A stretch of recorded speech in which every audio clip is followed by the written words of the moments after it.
Chapter 7. Mr. and Mrs. Squeers at Home. Mr. Squeers, being safely landed, left Nicholas and the boys standing with the luggage in the road to amuse themselves by looking at the coach as it changed horses, while he ran into the tavern and went through the leg-stretching process at the bar. After some minutes he returned with his legs thoroughly stretched, if the hue of his nose and a short hiccup afforded any criterion, and at the same time there came out of the yard a rusty pony-chaise and a cart driven by two labouring men. "Put the boys and the boxes into the cart," said Squeers, rubbing his hands, "and this young man and me will go on in the chaise. Get in, Nickleby." Nicholas obeyed. Mr. Squeers, with some difficulty inducing the pony to obey also, they started off, leaving the cartload of infant misery to follow at leisure. "Are you cold, Nickleby?" inquired Squeers after they had travelled some distance in silence. "Rather, sir, I must say." "Well, I don't find fault with that," said Squeers. "It's a long journey, this weather." "Is it much farther to Dotheboys Hall, sir?" asked Nicholas. "About 3 mile from here," replied Squeers, "but you needn't call it a hall down here." Nicholas coughed as if he would like to know why. "The fact is, it ain't a hall," observed Squeers dryly. "Oh, indeed?" said Nicholas, whom this piece of intelligence much astonished. "No," replied Squeers. "We call it a hall up in London because it sounds better, but they don't know it by that name in these parts. A man may call his house an island if he likes. There's no Act of Parliament against that, I believe." "I believe not, sir," rejoined Nicholas. Squeers eyed his companion slyly at the conclusion of this little dialogue, and finding that he had grown thoughtful and appeared in no wise disposed to volunteer any observations, contented himself with lashing the pony until they reached their journey's end. "Jump out," said Squeers. "Hello there. Come and put this horse up. Be quick, will you?" While the schoolmaster was uttering these and other impatient cries, Nicholas had time to observe that the school was a long, cold-looking house, 1 story high, with a few straggling outbuildings behind and a barn and stable adjoining. After the lapse of a minute or two, the noise of somebody unlocking the yard-gate was heard, and presently a tall, lean boy with a lantern in his hand issued forth. "Is that you, Smike?" cried Squeers. "Yes, sir," replied the boy. "Then why the devil didn't you come before?" "Please, sir, I fell asleep over the fire," answered Smike with humility. "Fire? What fire? Where's there a fire?" demanded the schoolmaster sharply. "Only in the kitchen, sir," replied the boy. "Missis said, as I was sitting up, I might go in there for a warm." "Your missis is a fool," retorted Squeers. "You'd have been a deuced deal more wakeful in the cold, I'll engage." By this time Mr. Squeers had dismounted, and after ordering the boy to see to the pony, and to take care that he hadn't any more corn that night, he told Nicholas to wait at the front door a minute while he went round and let him in. A host of unpleasant misgivings, which had been crowding upon Nicholas during the whole journey, thronged into his mind with redoubled force when he was left alone. His great distance from home, and the impossibility of reaching it except on foot, should he feel ever so anxious to return, presented itself to him in most alarming colours, and as he looked up at the dreary house and dark windows, and upon the wild country round covered with snow, he felt a depression of heart and spirit which he had never experienced before. "Now then," cried Squeers, poking his head out at the front door, "where are you, Nickleby?" "Here, sir," replied Nicholas. "Come in, then," said Squeers. "The wind blows in at this door fit to knock a man off his legs." Nicholas sighed and hurried in. Mr. Squeers, having bolted the door to keep it shut, ushered him into a small parlour scantily furnished with a few chairs, a yellow map hung against the wall, and a couple of tables, one of which bore some preparations for supper, while on the other a tutor's assistant, a Murray's grammar, half a dozen cards of terms, and a worn letter directed to Wackford Squeers, Esquire, were arranged in picturesque confusion.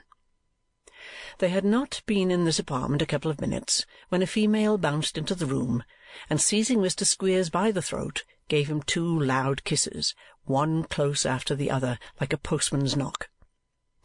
The lady, who was of a large raw-boned figure, was about half a head taller than Mr. Squeers, and was dressed in a dimity night-jacket, with her hair in papers.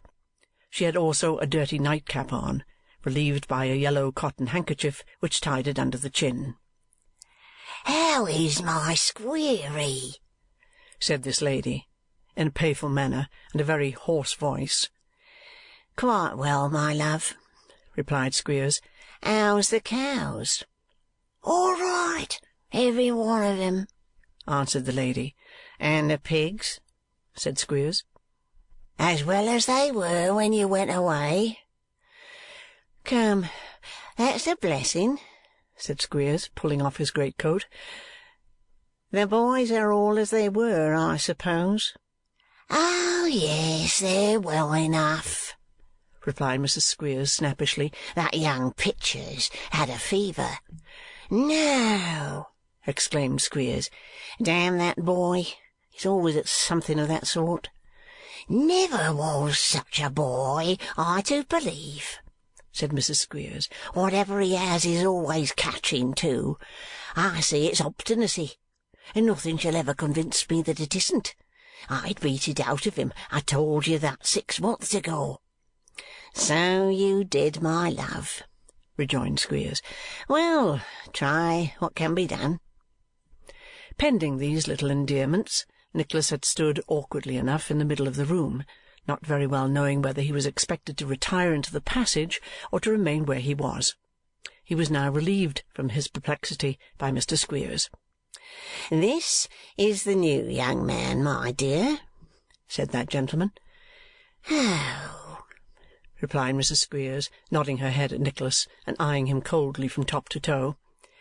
"He'll take a meal with us to-night," said Squeers, "and go among the boys to-morrow morning. You can give him a shake down here to-night, can't you?" "We must manage it somehow," replied the lady. "You don't much mind how you sleep, I suppose, sir?" "No, indeed," replied Nicholas. "I'm not particular." "That's lucky," said Mrs. Squeers, and as the lady's humour was considered to lie chiefly in retort, Mr. Squeers laughed heartily and seemed to expect that Nicholas should do the same. After some further conversation between the master and mistress relative to the success of Mr. Squeers's trip, and the people who had paid, and the people who had made default in payment, a young servant girl brought in a Yorkshire pie and some cold beef, which being set upon the table, the boy Smike appeared with a jug of ale. Mr. Squeers was emptying his greatcoat pockets of letters to different boys and other small documents which he had brought down in them. The boy glanced with an anxious and timid expression at the papers, as if with a sickly hope that one among them might relate to him. The look was a very painful one, and went to Nicholas's heart at once, for it told a long and very sad history. It induced him to consider the boy more attentively, and he was surprised to observe the extraordinary mixture of garments which formed his dress. Although he could not have been less than 18 or 19 years old, and was tall for that age, he wore a skeleton suit, such as is usually put upon very little boys, and which, though most absurdly short in the arms and legs, was quite wide enough for his attenuated frame. In order that the lower part of his legs might be in perfect keeping with this singular dress, he had a very large pair of boots, originally made for tops, which might have been once worn by some stout farmer, but were now too patched and tattered for a beggar.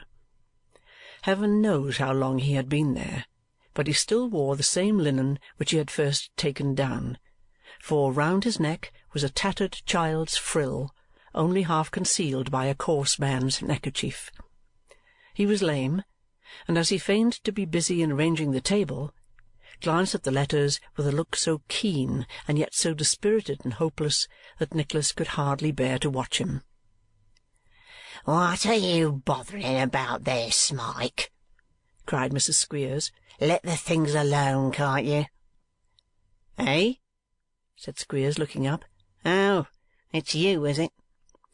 "Yes, sir," replied the youth, pressing his hands together as though to control by force the nervous wandering of his fingers. "Is there?" "Well," said Squeers, did anybody, has nothing been heard about me?" "Devil a bit," replied Squeers testily. The lad withdrew his eyes, and putting his hand to his face, moved towards the door. "Not a word," resumed Squeers, "and never will be. Now, this is a pretty sort of thing, isn't it? You should have been left here all these years, and no money paid after the first 6, nor no notice taken, nor no clue to be got who you belong to. It's a pretty sort of thing that I should have to feed a great fellow like you, and never hope to get 1 penny for it, isn't it?" The boy put his hand to his head, as if he were making an effort to recollect something, and then, looking vacantly at his questioner, gradually broke into a smile, and limped away. "I'll tell you what, Squeers," remarked his wife as the door closed, "I think that young chap's turning silly." "I hope not," said the schoolmaster, "for he's a handy fellow out of doors, and worth his meat and drink anyway. I should think he'd have wit enough for us, though, if he was.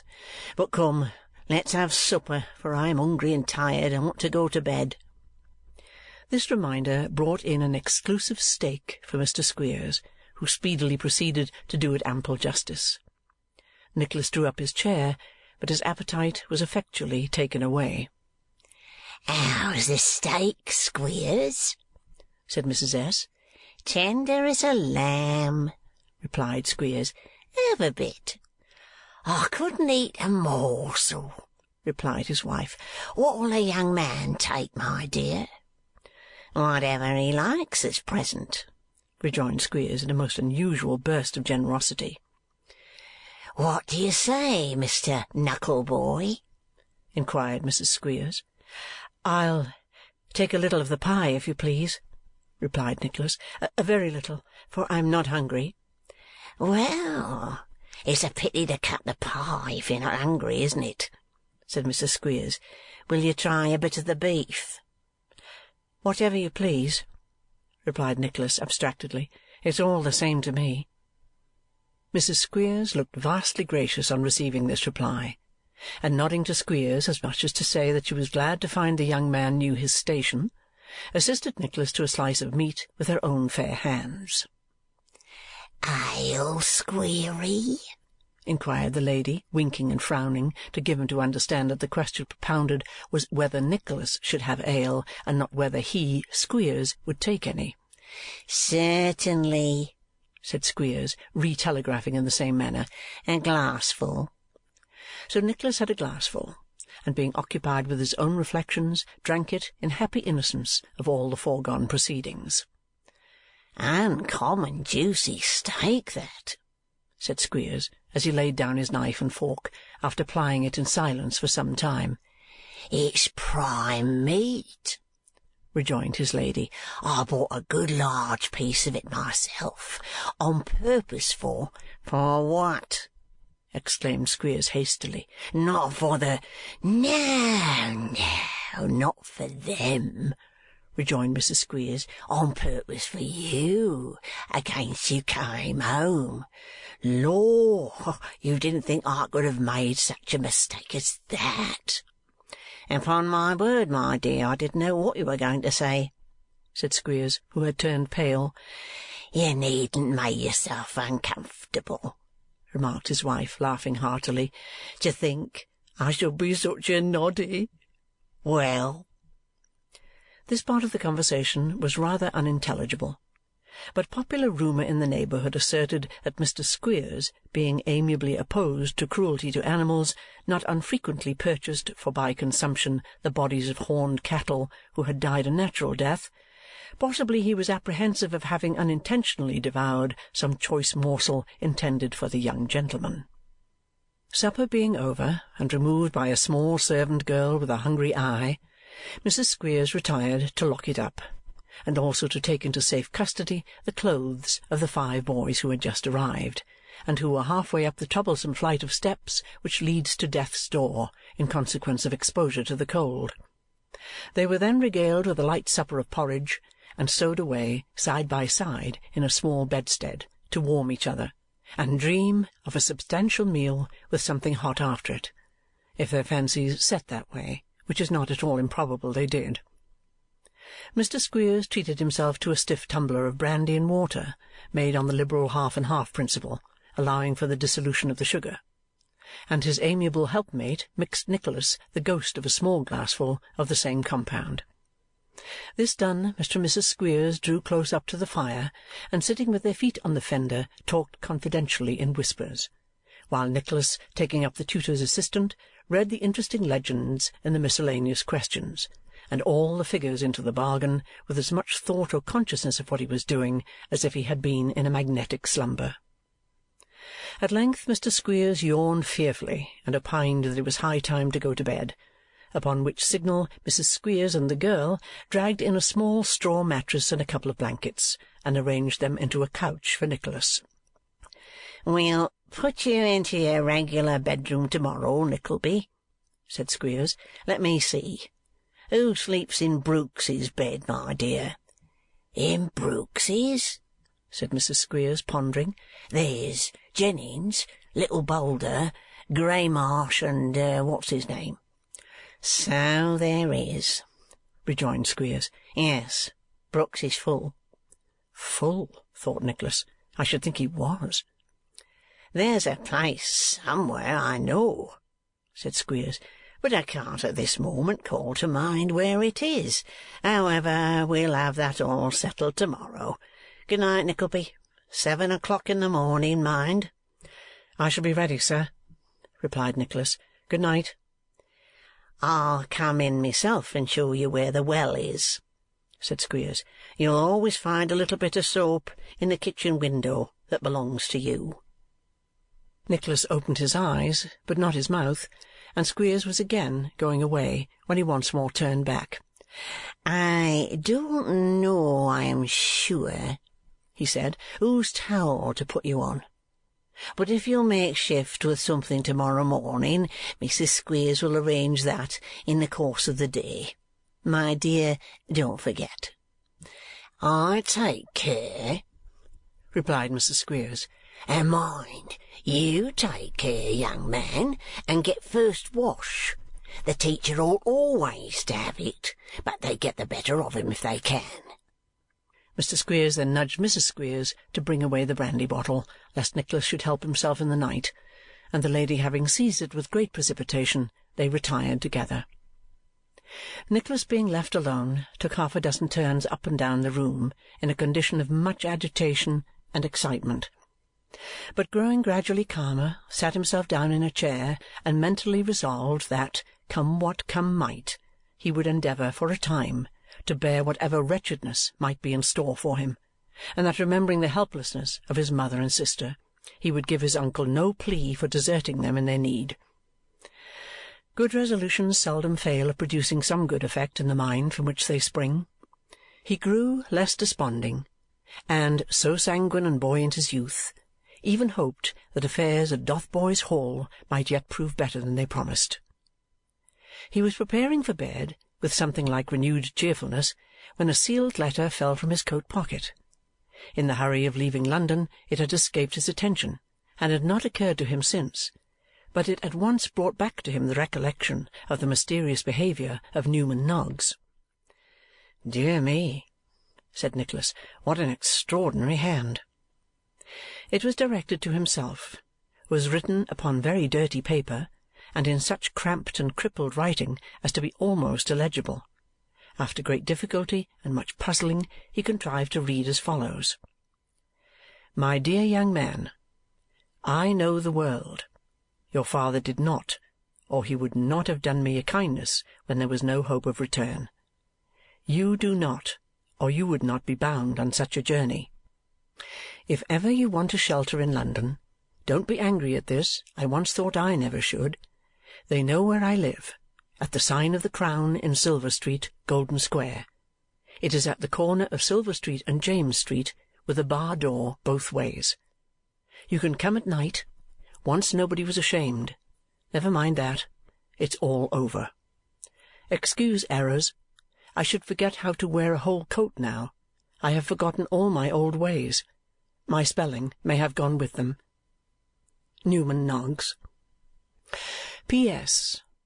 If you should go near Barnard Castle, there is good ale at the King's Head.